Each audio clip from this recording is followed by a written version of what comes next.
So during World War II, you had a deferment. Did you ever enter into the Yes. military? Uh, I was telling you that I worked for this Dutch Netherlands Indies news agency just to fill in before I went into the Army. And then finally in 1943, my draft number came up, and I went and took basic training in Kansas, and I was assigned to an armored division in Louisiana when I came out of that, and then was transferred from there to San Antonio. That with the help of a musician friend of mine, Jacques Abram, uh, who at that point was doing special services work, as they call it, or entertainment work uh, for for the military in San Antonio. And because he was a pianist and musician, he seemed to know all the generals. And he said to me, "Danny, we got to bring you to San Antonio." I said, "How do you do that?" He said, "I don't know, but I know all these generals. We'll see what we can do." And he was right. He got a general, at the commander of Fourth Army, which had its headquarters in San Antonio, to request me. I was in a division which came under Fourth Army out in Louisiana, and I was transferred because of my special skills, the nature of which I wasn't sure of. I was transferred to San Antonio, and then spent the next 2.5 years until the end of the war in San Antonio. I was a sergeant in the intelligence section, the G2 section of the Fourth Army headquarters at Fort Sam Houston in Texas. Now, I have to explain that headquarters Fourth Army was a, was a was something. Let me start again. I'm getting a little tired. Let me explain that headquarters Fourth Army would be there in training, supervising the training of various units under its command. And then the time would come when they needed the new Army headquarters because they were creating some new Army somewhere in the Pacific or somewhere else. At that point, the whole headquarters unit would leave as a unit. And then another headquarters Fourth Army would start. Headquarters Fourth Army was always a training contingent. So, and so I joined. I was a sergeant there in G2, intelligence, assuming that at some point that I would be going with its headquarters to somewhere. I think by this time it was only going to be the Pacific. I think the European war was pretty well on its way towards winding down at that point. Um, what then happened were several peculiar things. I got sick once with flu, went to the hospital for 5 days. When I came out of the hospital, my entire headquarters had left. When they activate them, they give them about 24 hours. And if you happen to be somewhere else, you're just left behind to join the next contingent of headquarters Fourth Army. So I did that. And then several months later, I was sent to an intelligence training school at Fort Ritchie, Maryland. And while I was there, that headquarters was activated and left. So by odd coincidence, I spent the rest of the war in San Antonio and never went overseas at all. Although I wanted to go overseas. I mean, I was interested someday in being a foreign correspondent, and I would have been very interested to go, and I actually volunteered at times to work for Stars and Stripes or Yank or something over in Europe or wherever. But of course, if you know anything about the Army, you know the last thing that ever happens is that you get what you volunteer for. Do you recall your reaction to the news of the atomic bombing of Japan? Yes, not proud of it. Uh, remember, there were we in San Antonio expecting any time to go out and fight the end of the war against the Japanese, Okinawa, invasion force Japan. We had a very personal interest in how that war came out. And when we heard, I say we because it was in our barracks, it was everybody. Um, and when President Truman ordered the bombing of Hiroshima and Nagasaki and said he had done it in order to bring the war to a close earlier and perhaps save hundreds of thousands of American lives that might be sent over there in an invasion of Japan, we were the lives that we felt were being saved. And so I later, many years later, developed an ethic about bombing civilians and so on. But I've got to tell you, we was right on as far as we were concerned then. Well, after the war, what did you do? After the war, I wanted more than anything. I wanted more than anything else to now finally achieve my dream. I wanted to be a foreign correspondent for the New York Times. There were these great names on the front page like E.C. Daniel, Otto Talicious, names that probably aren't remembered by anybody anymore. But these were the famous foreign correspondents of the New York Times, and I wanted to be one with my name on the front page. And so I went to the Times and went to see an assistant managing editor, whom I think I had met socially or something, named Ted Theodore Bernstein. Told him I wanted to join his staff as a foreign correspondent. And he laughed and he said, you couldn't have picked a worse time. He said, the war is just over. We have inflated bureaus all over the world that way we're bringing people back. And we don't know quite what to do with them. What we don't need now is another foreign correspondent. Oh, discouraged. He said, look, Dan, I can give you some personal advice if it's really what you want. If you can go abroad in some other capacity, working as a stringer for somebody, find a place where there are not too many American correspondents, and what you can do is maybe 2, 3, 4 years, but things may change. And if you're on the spot and something happens, who knows? You might be able to get that job. Well, not knowing what else to do, it's not as though I had a competing job. I said, all right. And so I first allowed my Netherlands Indies news agency to send me to Holland for a year to reorganize their service to the United States. Having done that, I knew I liked Holland a great deal. Left Anita was the name of the agency I worked for, A-N-E-T-A. I can probably still say it in Dutch. Algemeen Nederlands Nieuwsagentschap, the Netherlands Indies News Agency. In any, why did I try that? And so there was a fond farewell to Anita, the agency, and I went back to Holland, now as stringer for the Christian Science Monitor, later the New York Times, stringer for ABC, later CBS, stringer for Time Magazine, later Newsweek Magazine, also the London Daily Mail, also doing commentaries for the English language service of Dutch radio, PCJ, all of that. And went there and made fairly decent living. I was able to live that way. I got a little flat in The Hague, had shared an office with the AP correspondent there, a Dutch woman who became a very particular friend of mine, and did pretty well for a while. But I still wanted to be a staff correspondent for the New York Times.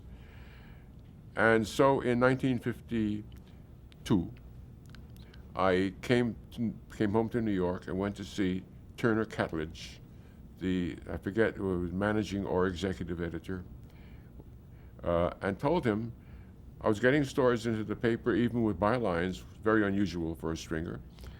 Why didn't he hire me on his staff? He said that, they liked my work, and that might indeed be possible. But he, unlike his predecessors, did not believe in having an elite foreign correspondence corps. He wanted to have New York Times reporters who could work anywhere. Would I be willing to spend a few days on the city desk just to see if I could cover a local story? Sure. And I had a stroke of luck. I was sent to City Hall to cover a minor thing, the signing of the first contract under Title I of the Federal Housing Act, providing for cooperation between private industry and the federal government in building housing. Went to City Hall to cover the thing, then went to have a look at what it was that was covered by the contract. And Bob Moses, the famous Bob Moses, took me around and showed me. And then he told me that the real crown, the real jewel in this crown is going to be right over here in Columbus Circle. I said, what are you going to do here? He said, well, it's not known yet. We plan to build a big cultural center here with a symphony hall, museums, and so on and so forth. Oh, no kidding. And do you have a name for it? Well, it hasn't been decided, and it's not official at all, but something like Lincoln Center, maybe. And so I had a front page story in my 3 days in the New York Times, the first story about the plans for the Lincoln Center. Right? Catlett said, you've done very well. Go back to Holland. We'll take a few weeks. We'll hire you. Great. Went back to Holland. A few weeks passed. A few months passed. Occasional cables. What's going on? Working on it. All of that. And then came in February 1953, a great storm and a flood that broke the dikes in Holland. February 1st, 1953. Well, that was, as I say, a big story. I'm reverting to type when I tell you that where thousands and thousands of people were drowned. My first instinct was a big story, right? I was in helicopters with American Army helicopters picking people out of trees, all of that. And it was a tremendous story, not only for the New York Times, but also for CBS, where I was on the air night after night with long, very dramatic accounts of what was happening with this great flood, which had flooded a third of the whole country. Is this radio? This was radio. Mm-hmm. This was radio. And apparently I made some impression because I got a cable from Edward R. Murrow asking, the cable I can almost remember, it said, would you at all consider joining the staff of CBS News with an initial assignment in Washington? I said, gee, that's very nice, but I want to work for the New York Times. So I sent a cable to Catlett and said, haven't heard from you. Have another offer which would have to consider unless you could give me a time certain for joining your staff. And to my astonishment, he cabled back saying, suggest you take the other offer. And so I did. And in May of 1953, came home by ship, joined CBS in Washington, and a couple of years later, I was at a social event, a cocktail party in New York, and there was my old friend Ted Bernstein and Emanuel Friedman, the foreign editor whom I had dealt with as a stringer. They complimented me on my work for CBS as diplomatic correspondent in Washington. I said, thank you very much, but that's work I should have been doing for the New York Times, except that strange thing happened. They looked at each other and asked if I would be free for dinner next night. Yeah. And they took me to dinner, and after a few drinks and dinner, one of them cleared his throat, Manny Friedman. Dan, we have something to tell you that we are not particularly proud of, but we think we owe it to you to tell you. You have never understood why you didn't get the job that you were promised on the New York Times. That's right. Well, strange thing happened. About the time you were to be appointed, a memo came down from the publisher freezing the appointment of Jews to our staff. They were worried that with the possibility of a Middle East war involving Israel Arabs, that they were worried that they were not flexible enough because there were too many Jews, and they froze them. It didn't last very long, and then maybe you were the only one affected by it. Amazing. Fascinating. This is a Jewish-owned newspaper. That's what's amazing. Well, at CBS, what did Murrow have you doing when you came on? Well, once I joined CBS, it was not Murrow anymore. I was now dealing. Murrow is sort of the vice president, the great eminence, and so on and so forth. But once I was on the staff, I was in Washington covering the State Department. I had a bureau chief boss there. I had a news director boss in New York. And basically I was covering whatever came. I had daily briefings at the State Department. The Secretary of State was John Foster Dulles, who was a rather interesting character. that they called for a certain amount of foreign travel. When, for example, there was a meeting of the Organization of American States in Caracas, Venezuela, where Dulles was trying very hard to take some action about the left-wing regime in Guatemala. I was sent down to cover that. At one point, there was some little war. It was hardly a war between Nicaragua and Costa Rica. I was sent down to cover that.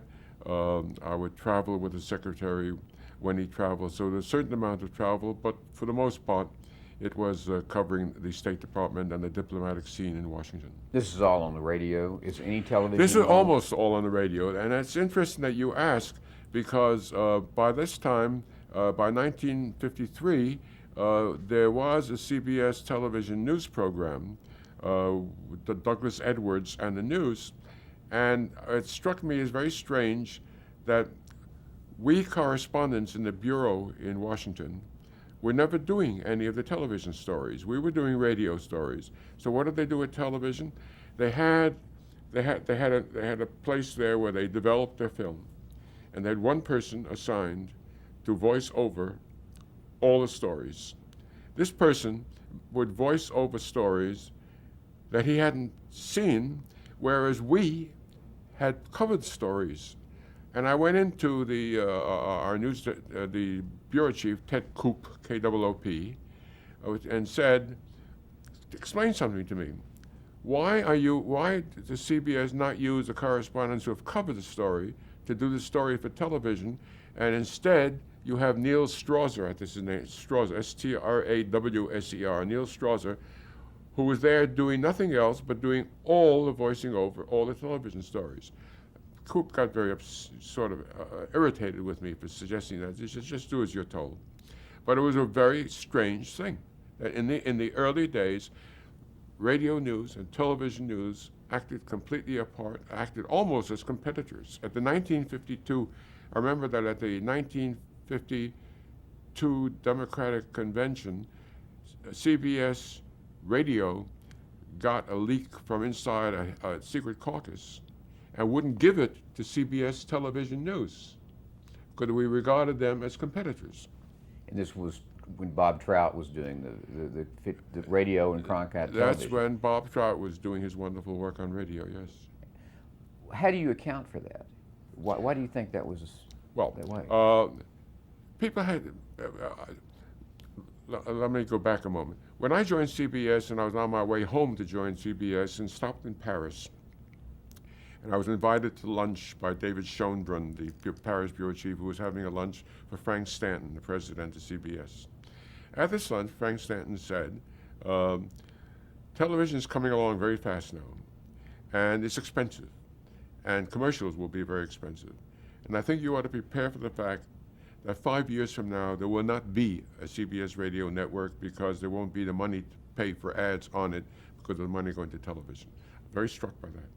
Turned out not to be true. It turned out to be one of the many, many mistakes made by CBS executives in looking into the future, and it turned out not to be true. But when I came home, the people I worked with, the news director, Ted Church, Wells Church, his name was, W-E-L-L-E-S Church, called Ted Church, came from radio, hated television. We never thought we're not going to help television. We wanted television to fail. Very interesting. And if we could have, we would have. Well, so you were in Washington and you were doing your radio coverage, but you said no television coverage, really? No television coverage. No television coverage from 1953 when I joined CBS until 1955 when I went to Moscow. And but did you? What were the big stories here in Washington when you were covering? We'll say the biggest story. Well, there was a big running story about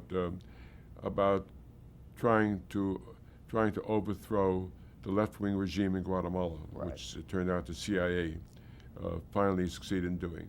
There were stories, similar stories like revolution in Iran. Mossadegh, you spell it. Mossadegh, left-winger, takes over the government, and he is thrown out of power thanks to the CIA and the British. Um, And you had the McCarthy hearings too, right? and then, yes, and then the McCarthy hearings, which I hadn't mentioned before because I was thinking of my State Department coverage, but you're quite right. At one point, by 1954, there were the McCarthy hearings, and then followed by something called the Army McCarthy hearings, with McCarthy fighting against the Army over some dentist that he thought was left-wing. Um, and so, yes, I was taken out of my assignment along with my colleague and friend George Herman, and we used to cover the hearing every day, and then in the evening, he and I would put together a summary of the hearing for radio. We did not do television then. We did on the neither. I did no television during the first 2 years that I was with CBS. What was your reaction to Senator McCarthy when covering him? Characterize him for us. He was a fraud. We thought of Senator McCarthy as being a gigantic fraud who was trumping up a Red Scare for his own political purposes. We found it hard to take him seriously, especially because we also became aware that he drank a little too much. I mean, he would go out to lunch, and when he came back from lunch, he was not walking as steadily as he had been when he went out to lunch. And a little bit of that. And there was always this posturing. I hold here in my hand a list of communists in the State Department, all the rest of it. We just sort of wondered, how long would it take before America caught on to this total fraud? Of course, this was the period of the blacklist as well. Did you have any personal experience with I the didn't. blacklist? I didn't have any personal experience. Funny. When I was in college, at City College, it was full of communists and anti-communists and Stalinist communists and Trotskyite communists and which kind of a communist are you. So I didn't ever get involved in any of those things. Because I was writing all about these demonstrations for the newspaper, the City College campus, on which I also worked. This was, again, I am the outsider. I'm the person who writes about it. Therefore, I'm not involved in it. And when I went through all my college records, they could find no trace of that. However, others were not equally lucky. I mean, people I knew working for the USIA, people hounded out of jobs.